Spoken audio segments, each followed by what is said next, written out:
안녕하세요. 성경 플러스입니다. 오늘은 사울왕에 관한 이야기를 나누어 보겠습니다.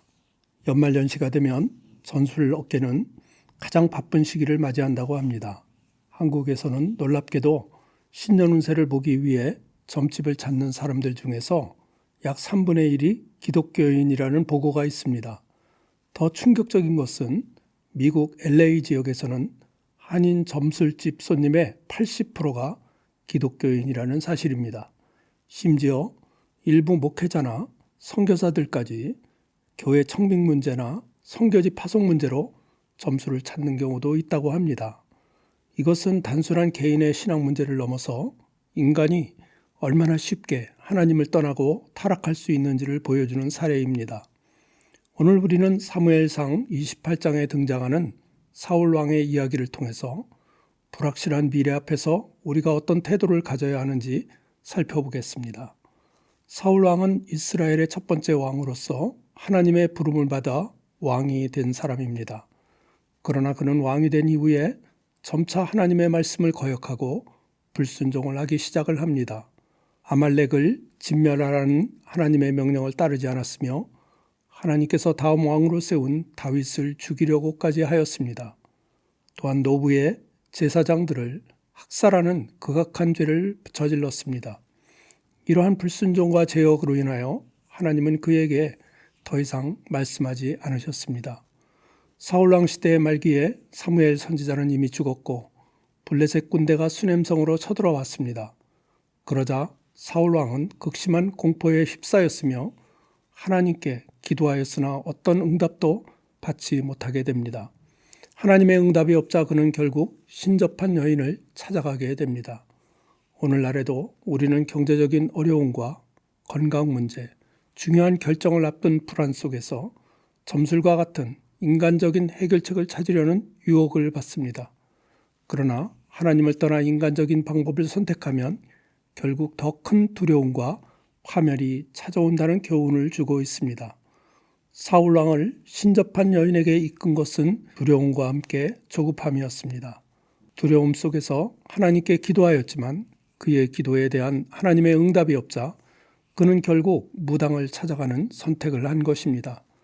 우리들도 신앙생활을 하면서 여러 가지 문제들을 놓고 기도합니다.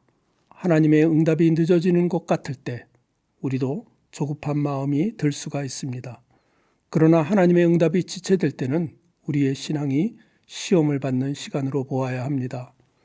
우리는 조급함 속에서 인간적인 방법을 찾는 것보다는 믿음과 인내로 하나님의 때를 기다려야 합니다. 우리의 두려움과 조급함은 하나님을 떠나는 이유가 될 수가 있기 때문입니다. 마지막으로 사울이 신접한 여인을 찾아간 이유는 하나님의 뜻보다 자신의 욕망을 채우기 위해서입니다. 사울왕은 이미 하나님께 버림받았지만 여전히 왕의 자리에서 내려오고 싶지 않았습니다. 그는 하나님의 뜻을 받아들이고 회개하기보다는 자신의 욕망대로 왕위를 계속 유지하고자 하였습니다. 그 결과 사울은 하나님께서 가장 싫어하시는 방법을 통해서 자신의 문제를 해결하려고 점술집을 찾아간 것입니다. 사울왕은 신접한 여인을 찾아가 사무엘의 영을 불러달라고 합니다. 신접한 여인은 한 노인의 형상을 보게 됩니다. 사울은 그 노인이 사무엘이라고 확신하고 얼굴을 땅에 대고 절하였습니다. 그러자 그 사무엘의 영은 사울에게 말을 합니다.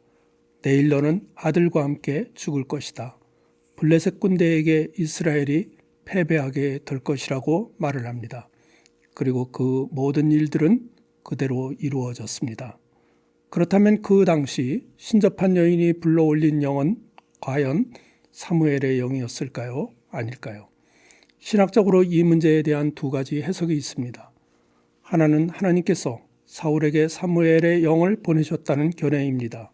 그 이유는 사무엘의 영이 예언한 내용이 실제로 이루어졌기 때문에 그렇습니다. 또 하나는 사무엘의 형상으로 변장한 귀신의 영이라는 견해입니다. 그 이유는 고린도후서 11장 14절에 보면 사탄도 광명의 천사로 가정할 수 있다고 말씀하고 있기 때문입니다. 또한 하나님께 버림받은 사울에게 하나님의 사람이 나타날 리가 없다는 점 때문입니다.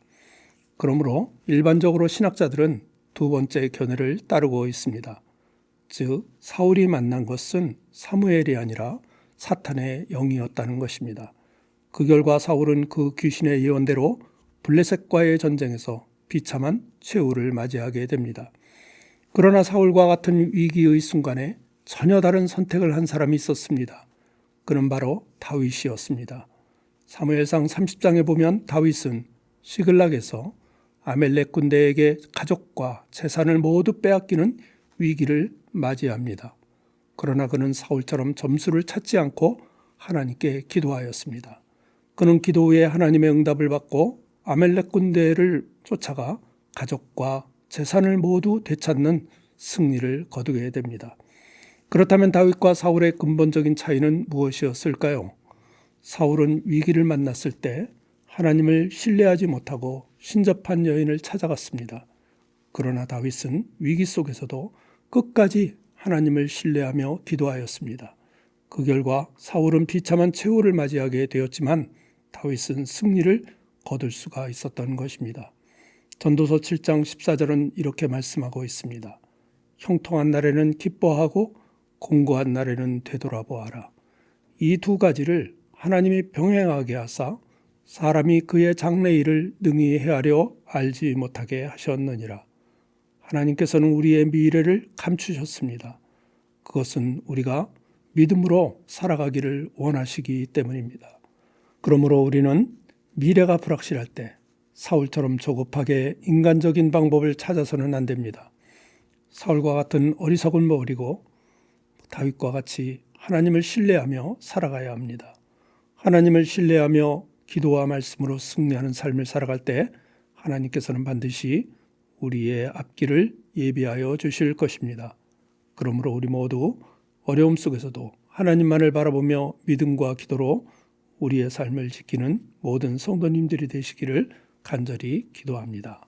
아멘.